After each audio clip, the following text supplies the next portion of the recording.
Kerajaan Turki Utsmani atau Ottoman adalah bentuk kekhalifahan terbesar di dunia Islam. Di masa kejayaannya, Turki Utsmani berhasil menduduki daratan Eropa, Afrika, Jazirah Arabia, Asia, dan sampainya di Nusantara. Kejayaan Turki Utsmani tidak terlepas dari seorang sultan yang membuat bangsa Eropa gemetar akan namanya.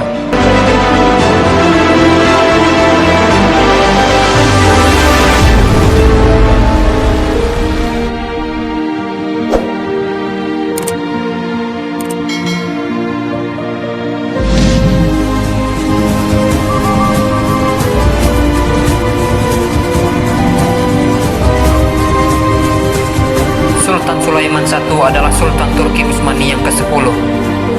Pemerintahan Sultan Sulaiman merupakan masa keemasan kerajaan Turki Utsmani. Pemerintahannya berlangsung selama 48 tahun. Kekuasaannya sangat tampak pada batas-batas wilayah Utsmani, yang luasnya belum pernah disaksikan pada masa-masa sebelumnya.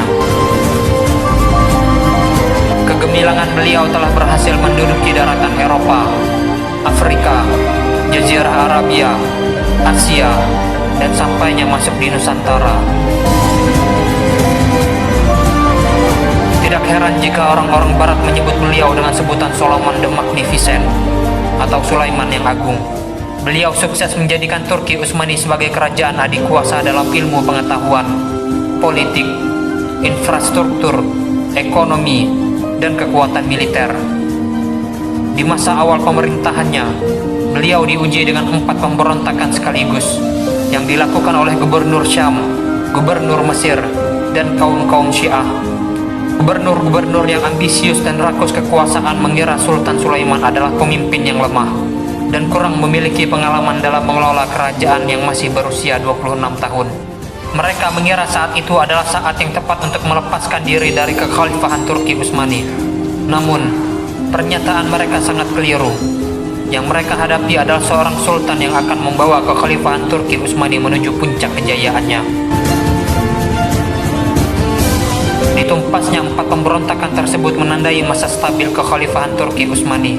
Salah satu upaya penting yang dilakukan sultan agar pemerintahannya kuat dan dicintai rakyat adalah dengan memilih gubernur yang benar-benar berkualitas. Beliau memilih gubernur di setiap provinsi dengan selektif dan ketat.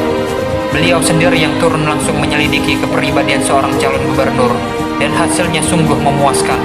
Itulah mengapa wilayah kekuasaan Turki Utsmani yang begitu luas bisa bersatu dan tumbuh dengan pesat menjadi sebuah kekuatan yang sangat diperhitungkan di dunia.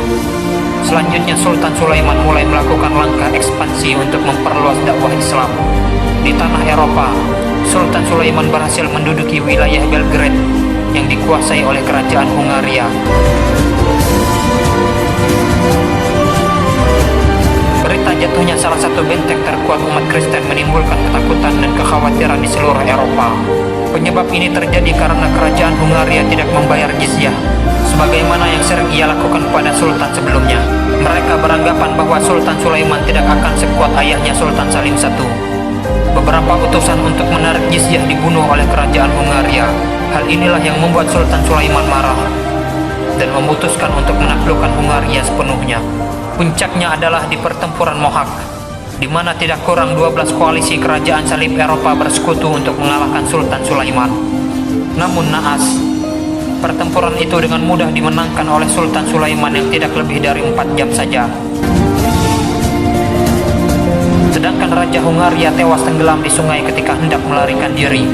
Pertempuran Mohak mengakibatkan runtuhnya kerajaan Hungaria dan mulai menggetarkan bangsa Eropa atas kekuasaan Sultan Sulaiman. Setelah memperkuat armada tempurnya di darat, Sultan menunjuk seorang komandan angkatan laut yang luar biasa bernama Khairuddin Barbarossa, yang sosoknya dipelintirkan orang Eropa sebagai bajak laut jahat. Setelah diangkat menjadi admiral tertinggi angkatan laut, Barbarossa ditugaskan untuk membangun kembali armada Turki Utsmani. Puncaknya pada tahun 1538 Masehi, armada Spanyol dikalahkan oleh Barbarossa dalam pertempuran Preveza, sehingga Turki Utsmani menguasai jalur laut tengah selama 33 tahun.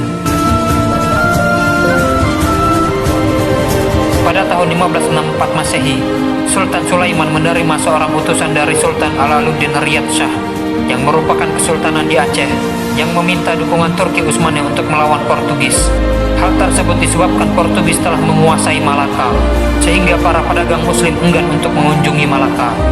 Hasilnya, ekspedisi Turki Utsmani ke Aceh diluncurkan yang mampu memberikan dukungan militer yang luas kepada rakyat Aceh.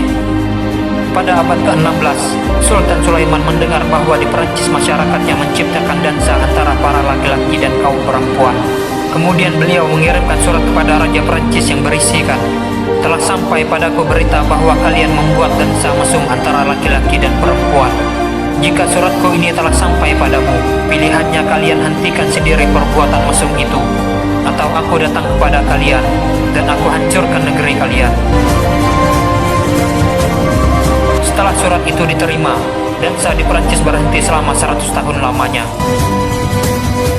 Tidak lama ini, negara yang sama kembali berulah dengan membuat karikatur Nabi Muhammad SAW yang mulia.